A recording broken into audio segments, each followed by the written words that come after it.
What a splendid journey to lose your conscious mind,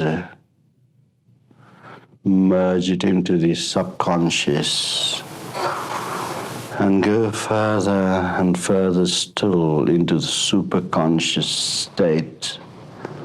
And yet, going through all those stages of the conscious, superconscious, and the subconscious, you're totally aware of the entire universe around you. You go at the speed of faster than light through all the various planes of existences, through all the galaxies, and instantaneously you are ever present at every far end of the entire universe, the endless end, and yet you are at the center. You are on the way, and at the same time you are at the end. So the beginning, the end, and the way becomes one. And as you feel as if you're traveling through the deeper and finer levels to the superconscious mind, you see God's beauty and glory around you, scintillating in various hues and colors which words could not describe, so totally luminous, shining, self-effulgent. And yet, even while observing as you travel along to that height, even while observing the manifestation of millions and billions of stars and planets and galaxies and solar systems and suns, you are still at the same time conscious of the minutest little atom, minutest little subatomic piece of matter. So when you reach that stage, you are conscious of consciousness. And consciousness is conscious of itself. For there is nothing apart from the totality of consciousness that could be the observer. So consciousness observes itself and experiences itself as the totality of consciousness, which is the entirety of the limitless manifestation which we call the universe. So all of you sitting here have that ability to know the totality of all that there is, to know the totality of isness. And then you go a step further. After enjoying all these planes or realms, you go further than the universe. And further than the universe means you go to the essence, which is essenceless. You merge into that nothingness, which is the everythingness, meaning that you have now experienced the entire universe as the personal God, as the manifestation, and then further you go to merge into the causeless cause or the manifester and merge away in the manifester, the impersonal God, the nameless, the formless, the attributeless, indescribable. So no words, only experience. Who experiences the experience? Experiences itself. Though paradoxically it sounds,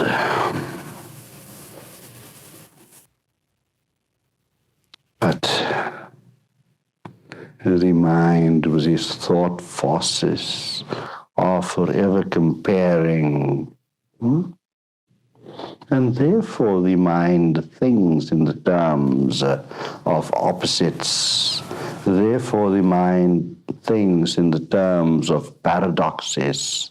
But when you are beyond thought, when you're beyond all kinds of rationalization, when you're beyond linear thinking from A to Z, then there is no paradox. Then you know that the manifestation is also the manifester, and the manifester is also the manifestation. And this is what is called unity consciousness, where you are totally united. As the mind, the conscious mind, merges into the subconscious, and then the subconscious with the conscious mind merges into the superconscious, which is at the finest relative. So the finest relative merges away into the unmanifest. So the manifestation becomes the manifestor, or that which can also be termed the unmanifest, and nothing remains.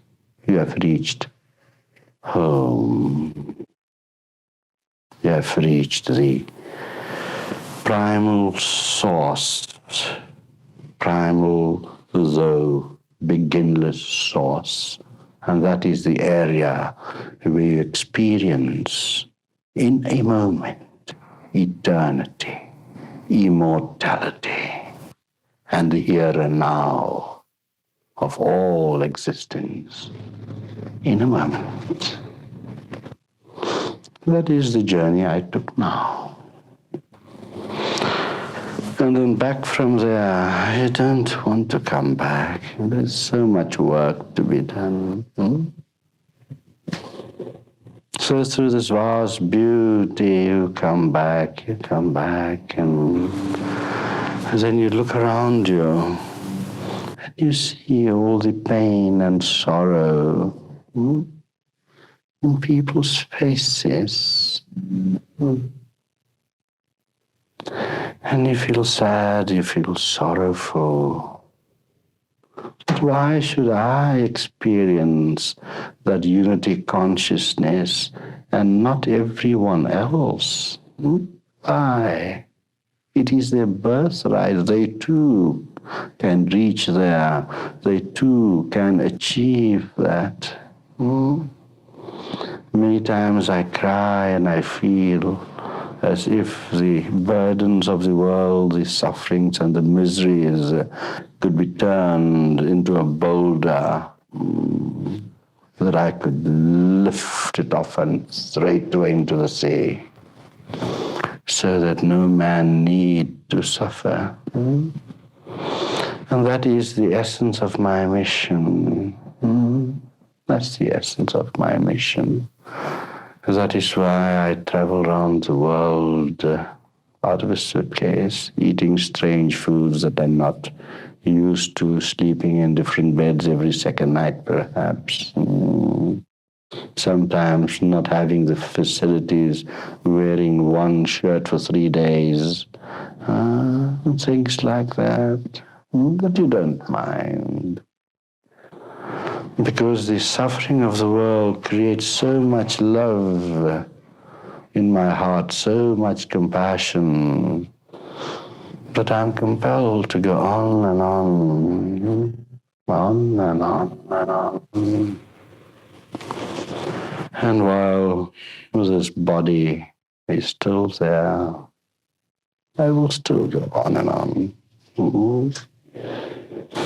Times are there when there's hunger, times are there when there's food. Who cares? It's only the body that needs it.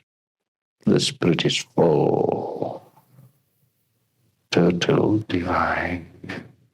So when you hear the sufferings of great masters, such as Buddha, Krishna, Christ, and others, you know, I know what that suffering is. Observing the sorrows of the world and not being able to do too much about it. That is still the greatest suffering. So here I come to you, my beloveds, with the knowledge and wisdom at my disposal through the grace of divinity.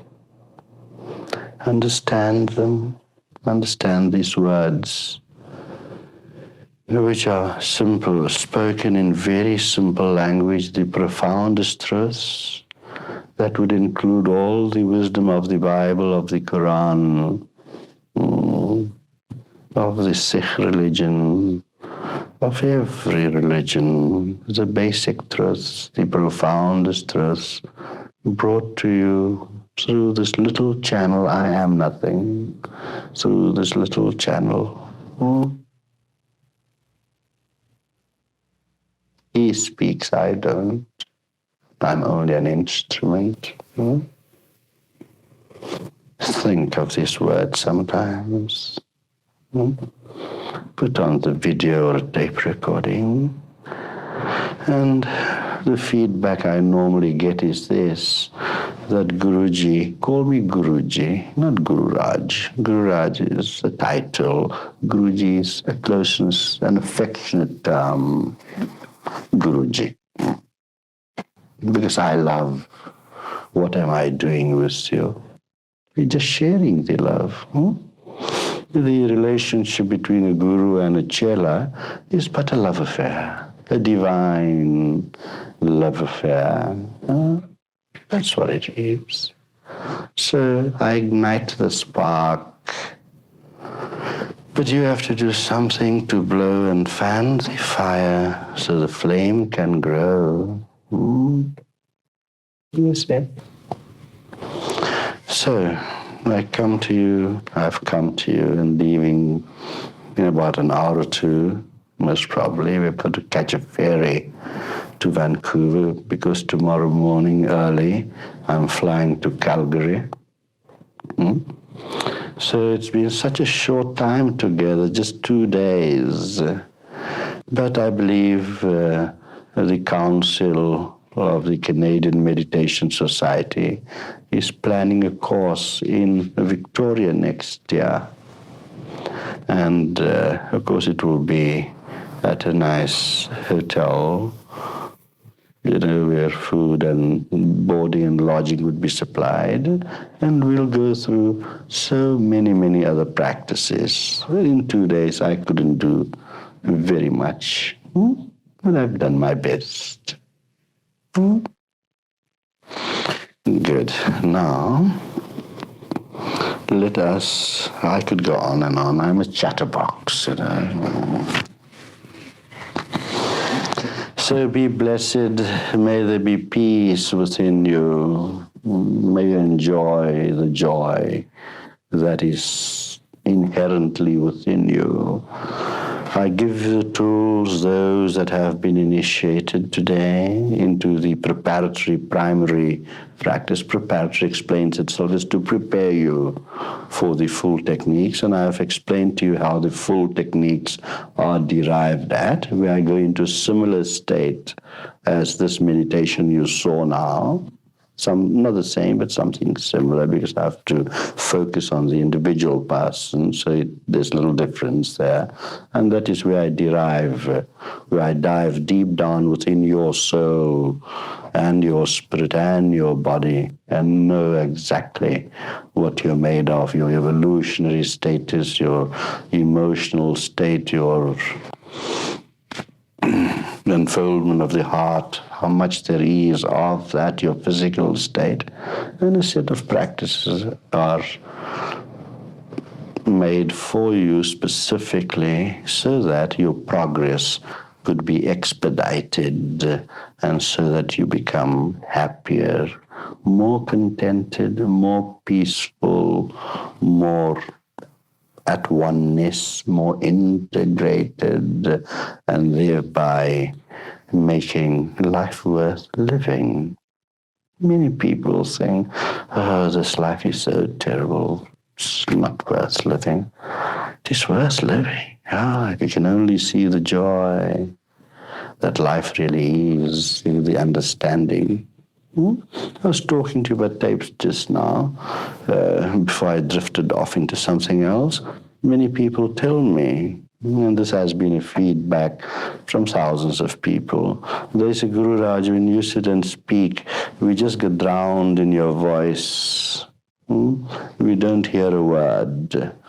But afterwards, we buy the tape, the cassette, and we take it home, and in quiet moments we listen to it. And then we say, this is what was said. But not only that, you listen to a cassette today, and this is also the feedback from thousands of people, and you listen to the same tape, the same cassette, video or audio, whichever, same cassette 3 years later, and you'll find a different meaning in it. Many people experience that all the time because you have grown to understand the depth.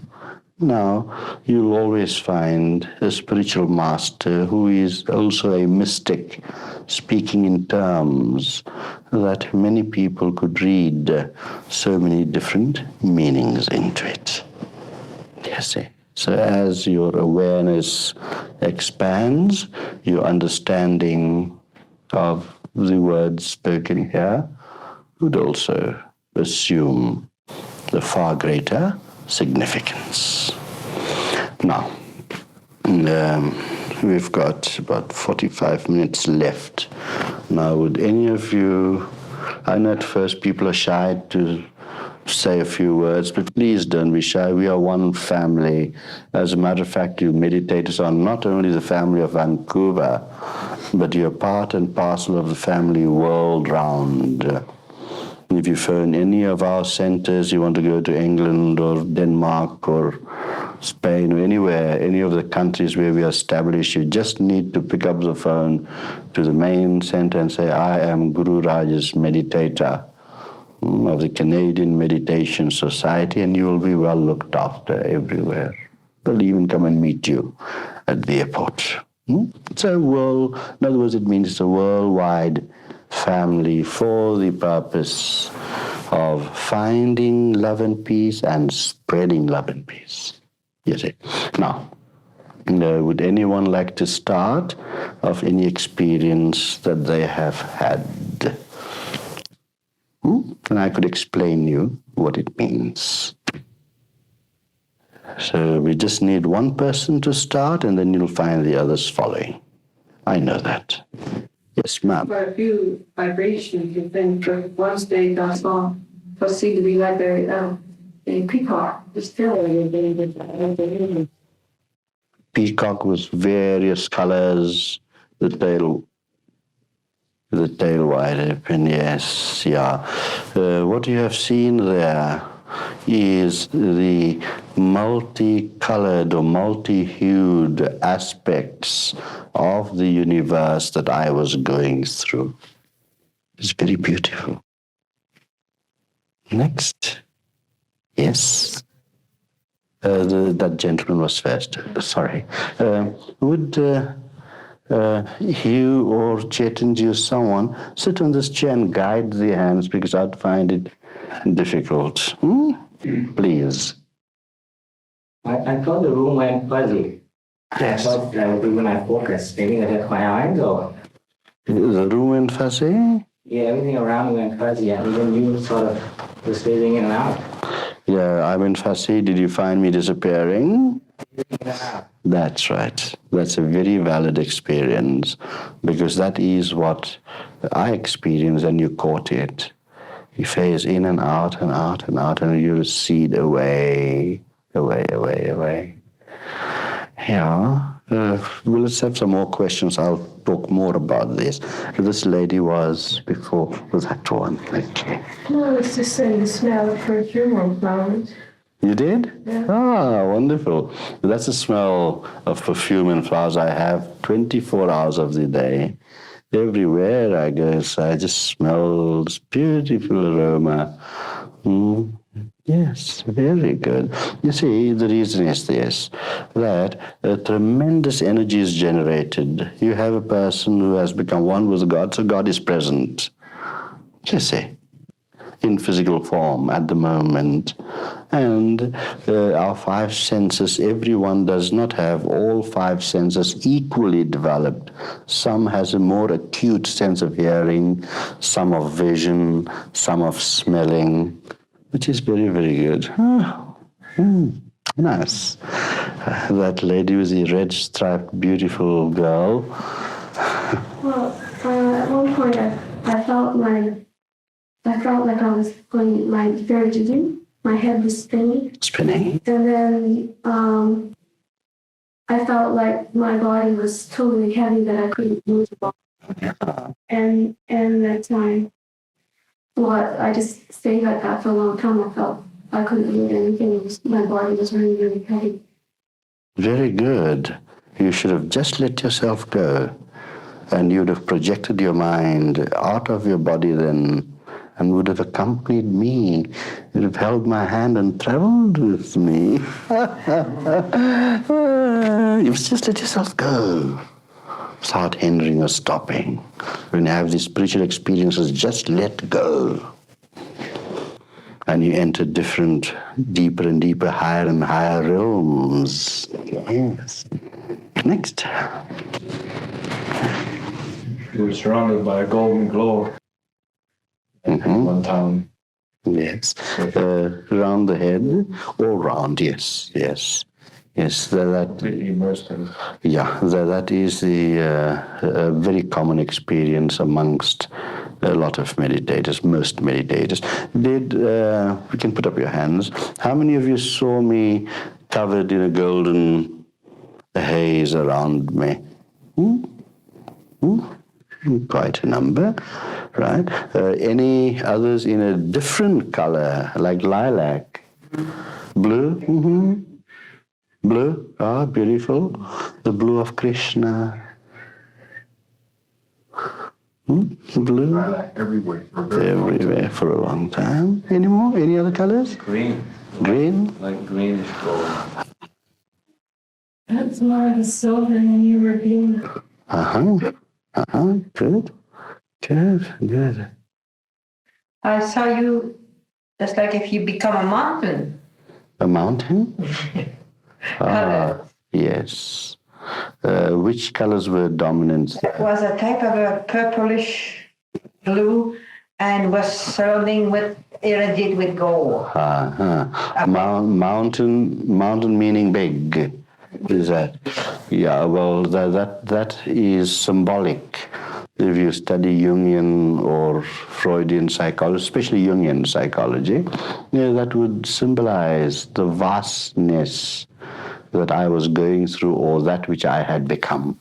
Very good, very good. You seem to be phasing in and out. At one point, a lot of the time I tend to actually just drift out and come back myself. I wasn't going anywhere. I drift out and realized that my eyes were shut and I opened them again.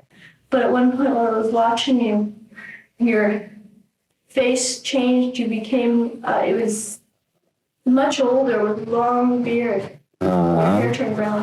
Ah, yes, that's a very, very common experience too. You have no right to go into my past life, young lady. Because what happens in this is that you go through, in those minutes, you go through your entire existence. You go through all the lives you've lived. And that is how I could recollect all my past lives, you see. So you caught one of them. Was it a Chinese face? Yes, I know. Yeah, I lived in that body for many, many years. 262 years I lived in that body. Beautiful. I felt all faces also, and I felt I saw you just before you'll die, and it was like, You saw me before I? Yeah. Yes. I also saw something interesting. It was like a mask on the side of your face, and it was still there right up until you finished, and I had to. That is very good. You. So I saw some, some sort of ugly things too, like that, just illusion. No, it's not illusion. That is a great truth. Now I tell you what that means. When you saw the mask beside my face, yeah, the side, yeah, right, fine. I thought so. What it means is this, that you're seeing the dual nature of man. You're seeing the man as the man, and at the same time the man as the God.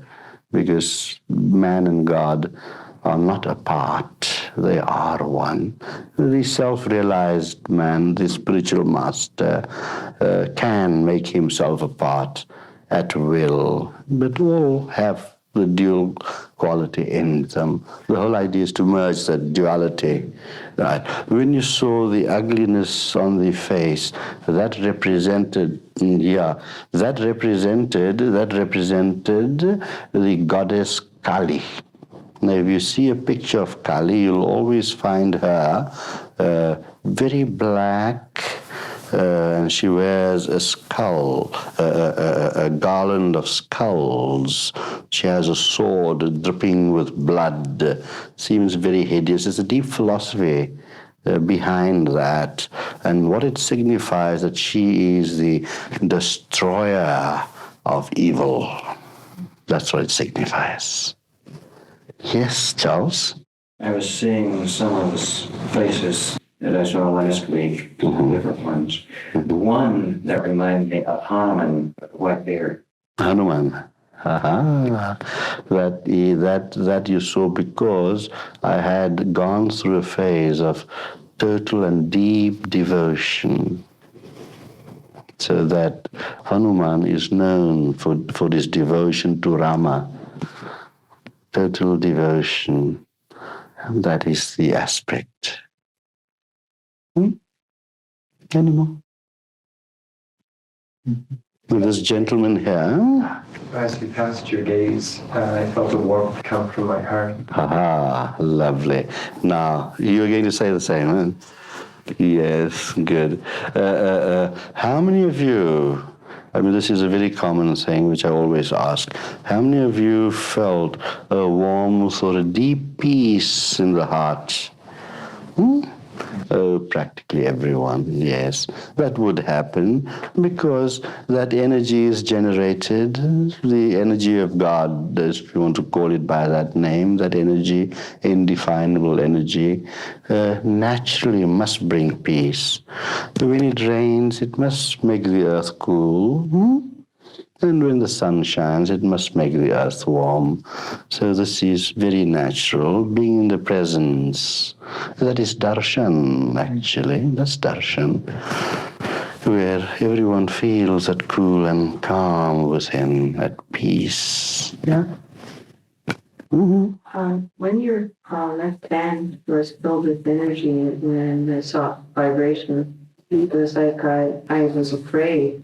And I noticed that a lot of it is going to my center of my bathroom. It was God to make it warm inside there. Shaktipat. Shaktipat. Yes, I do it with a glance and a gaze. Huh? Yes, you focus on the neck, yes. Yes, it is all the power of the grace. I lay no claims to myself at all. It is all the grace of the divinity with whom I have become one. That is all. So, nothing. I'm an ordinary, simple person. I enjoy my cigarette now and then. Yeah, I eat, I go to sleep, go to the bathroom. I'm an ordinary person. That's the only difference is that I've become one with God and you are proceeding on the path. Some are nearer, some are a bit further away, but everyone will reach there. So then a chap like me comes along and gives you a little push, a gentle push. To push you a little further. Like sometimes we forget. We forget to go home and get mixed up, in the main street of Victoria, seeing the sights, and we forget, going home where the wife and children are waiting. In this case, divinity is waiting there, and we forget to go home. You see, that's all. So the Guru comes along, give a little push. Pardon? More like a thump than a push. Yeah, more than depending what they deserve. Depending what they deserve, yes, if a reasonable person, come on, friend, let me walk you half the way. And if I see he's, nice and tipsy or drunk, I'll take him by the scuff of his neck and drop him at home. Like Ramakrishna would say, there are three kinds of physicians. One physician will just prescribe the medicine for you, and he says, 1 teaspoon 3 times a day. And the second kind of physician, he would phone you and coax you and say, look, have you taken your medicine or not? This, that, and the other, and makes the person take the medicine. The third kind of physician, he'll throw you down on the floor and put his knee on your chest and throws the medicine down your throat. So these things are applied as they are required. Sometimes when knowledge doesn't penetrate from the top, I make it penetrate from the bottom. Nice kick in the butt.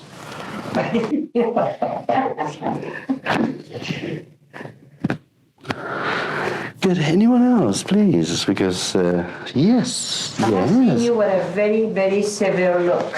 Severe look. Oh, very severe. Yes. Not mad, not brought, it's something very smooth. Stern, that's the word. Stern look. Yes. Not hard, with love. Was love in it? Love, but still stern at the same time. Yes, you got to, with some children, you got to be stern. Like a disciplined look. Yeah. You Yes. speak with a look. Yeah. Yes. Yes. You speak with a look. Like children, our children, sometimes they're naughty. And when we spank them, it hurts us more than what it hurts the child, spanking them. But if it's necessary, it must be done. You see, that's the way it goes. Yes, I had a tingling all through at some point. Yeah, that is good. This threw off some of the tensions in the body, and you feel more relaxed now, don't you? Yes, yes, yes. I didn't know where I was for a while. I wanted to follow you. Ah, mother. Yank myself back. Why did you? Don't know. Silly. Whether I should have said that. No, why not? It's beautiful. It's beautiful. That's a very profound statement you made. I'm a funster. I like making people laugh and joke, and the spiritual path does not need to be serious. It should be fun-filled. If I crack jokes and tell stories and this, that, and the other. But that was a very, very noble thought. It is that yearning within. It is that yearning within to go all the way with me. But because of sanskaric blockages, you couldn't help but to stop yourself. Next time when you're with me, you go all the way. Yes. It's lovely. It's lovely. And when I come next year, I don't know what month it is set for. But say, if each of you can just bring one friend along, we can have double the amount of people. Just one friend. It would be a good idea if you would do it. That's what they do in America, really. And then the courses get quite filled up. Because I know the problems which the Canadian Meditation Society has. Airfares are very, very expensive. And in the talks that we had in Vancouver, for example, don't know if it's due to lack of publicity or lack of interest or whatever, where a hall would cost $150 for the night and you have 10, 12 people.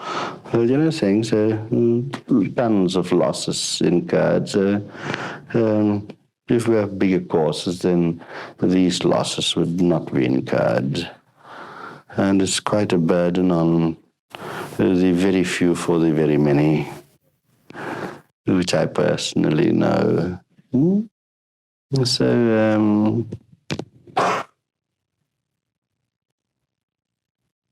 yes, to come and this time, of course, we always have hindsight, but through experience we learn.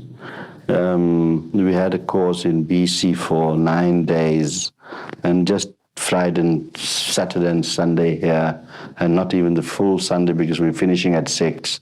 We've gone until 11 tonight, really. But the next time we could divide up the time, 5 days here in BC, in Victoria, and 5 days in Vancouver, or whatever. The organizers will work out a much more workable plan. After this experience has been the first time, and all of us, by experience we learn and have a better organization. Oh, yes, you can, anytime. Anyone is welcome.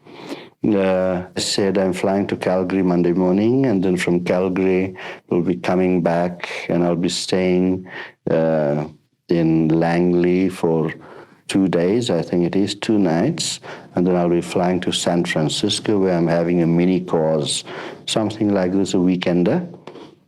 And then from there I'll be going to Los Angeles. We'll be having a long course of about 5 or 6 days, I think it is. Just 35 miles out of Los Angeles. It's called the Astara Center. And then various speaking engagements, various TV shows, various radio broadcasts. Well, mind you, here we had some radio broadcasts. In Victoria, we had 2 radio broadcasts and 1 TV show. Ida Clarkson, yes. And in Vancouver, we had a radio broadcast and CKVU. Vancouver show. Yeah, Vancouver show. We had that there. Yeah, and of course, we could have, if I had to stay longer, could have had another TV saying, but of course, time was short and I have to move around. So then after Los Angeles goes various other engagements of, halls, evening talks. And then there's another course in Chicago at some holiday resort. Can't remember the name. Lake Geneva. Yeah, Wisconsin, Lake Geneva, yes, there. And then, of course, so many other talks and what have you, and public media, etc. And then flying down to Washington, we were having a little course there. And then in Baltimore and all the other little towns around there. And then that's for months. Every day would be occupied, thoroughly occupied. And on the 1st of September, I leave for South Africa, home, to see how my old girl is getting on. And the kids, of course. And then I'll be at home for a month, and then I'll be going to England and Spain, and most probably Denmark as well, having courses and public talks there. And then I'll be home for another 5 or 6 weeks, and there's a possibility of me going to Spain, not Spain, to India, December, January. Well, this is still in abeyance, but there's a great likelihood.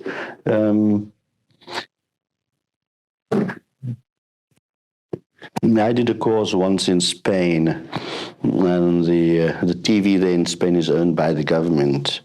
And so they had sent down the camera crew and the lighting technicians and the sound technicians and the director that come to the course and made a half-an-hour documentary there, and it was very, very well received. And immediately after the director did the course, he and his whole crew became meditators. They loved it so much, and they felt, well, yeah, we found something. And so now in April, when I was in Spain, the director came to see me, and they're doing half a dozen documentaries on India. So while we were chatting, I pointed out the similarity of culture. For example, they want to do this series of documentaries on various different subjects, like music, for example. So I pointed out that the flamenco dance and the Kathak dance of India, which is a special dance school, one of the main 4 dance schools in India, classical dancing, of course, not this, what do you call that, disco or something? Classical dance schools, and I pointed out that the rhythm and the beat and the music is so much the same, and the various movements of the hands and things are the same. I pointed these things out. We talked of architecture, where the Moors, the Easterners, ruled Spain for 800 years, 8 centuries, and you find a lot of Eastern architecture in Spain. So we talked about that at length, and then we spoke about the facial features of people, especially the women with the high cheekbones, and there's an Eastern flair there, and it compares very, very well. And then we discussed so many other subjects. And so he got hold, the next day he phones me, he got hold of the chief of the television services, the Ministry of something, and they want me to go with them or meet them in India on a particular date to be a technical advisor to the productions they're doing. So I told him, look, I can't say yay or nay at this moment, but you get they've got a script. I said, look, get it translated into English, send it down to me, and let me go over them, and shuffle it around or correct it or delete, add whatever is required, and then we'll decide. So there's a great possibility of me going to India. And after that, when it comes around February, I'll be back in Europe again. By the time it comes to April, I might be in America, and like that, on and on and on, like a merry-go-round. All the time, on the merry-go-round, but I regard myself as the center pole. I don't move, everything else moves. Well, my beloveds, it's been so nice being with you. Excuse me, can I ask you a personal question? Ask me a personal, poisonal question. Are you in contact with Lord Maitreya and El Moria? Is you in contact with them? Not specifically by name, because name is just a label. But yeah, no, I don't want to be in contact with any label. I am in contact with the essence of all. Oh, thank you. Yeah. You see, if you're in contact with a label, then you typify yourself. Then you are not a universal teacher. But if you're in contact with the essence, you're a universal teacher. Because that's what I teach, the essence. That's beautiful. That's the art. Tattvamasi in Sanskrit. It's a very beautiful T-shirt. Do you understand the meaning of that? Not yet, you will. You will. That thou art. Thou art divine. Everything is divine. Good. Well, so let me thank you very, very much for your kindness and your hospitality here in Canada so far with